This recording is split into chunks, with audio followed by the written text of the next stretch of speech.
We got another video, twins.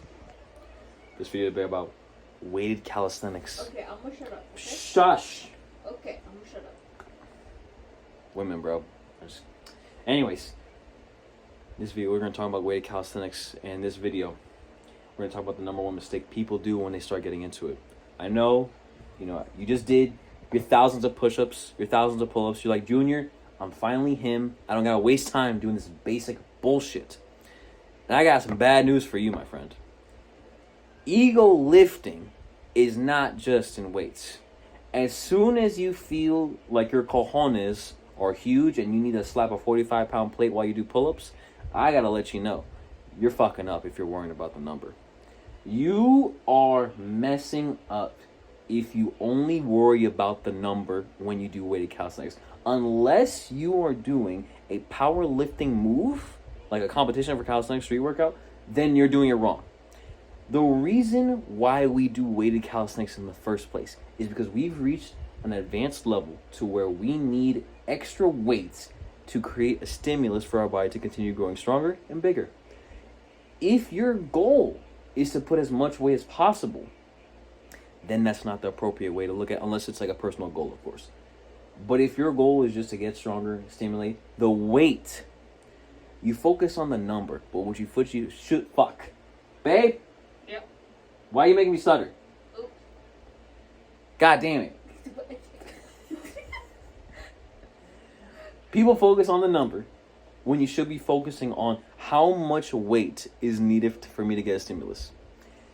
It is not, oh, I did 35 pounds this week, let me do 40 pounds the next week. No, because your body weight itself fluctuates, whether what you ate, what you drank, however, especially if your weight's like jumping around like it's in a bouncy castle.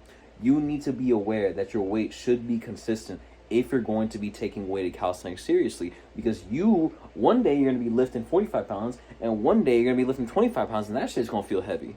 And you're going to be like, what the hell is going on? I do weighted calisthenics. This should be getting easier. No, it's a weight and your body weight fluctuates. So you need to focus on, instead of how much weight, like what's the most amount of weight I can do? Wrong.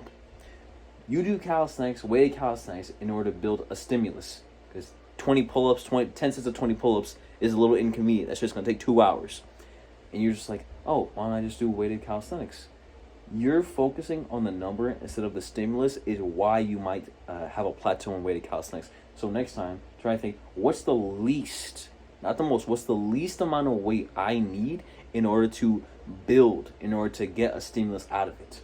Sometimes it might just be 5 pounds. When you're doing muscle-ups, 5 pounds is a lot. But I've been doing calisthenics for a few years now, and me doing weighted calisthenics or having phases of weighted calisthenics, there has been times where me getting stronger would also counteract my weighted calisthenics training. So some days, some cycles, I would cut weight, and whenever I cut weight, I would be cranking out one-arm pull-ups. But my weighted pull-up strength would go down. So that's the thing you have to take into account. If you losing weight or gaining weight, that'll fluctuate the training routine. Because you doing calisthenics is different than you just doing weights. Because you doing weights, mass moves mass. You getting bigger will always help you move more weight, but you getting bigger may not always help you move more weighted movements, if that makes sense. So next time, focus on what's the smallest amount so I can get tired and sore. Sometimes that weight's going to be less, sometimes it's going to be more, but the goal should never be to focus on the number, but it's just to focus on why you started adding weight in the first place. All right. Babe, how'd that sound? Amazing. Thank you, baby. You did a good job.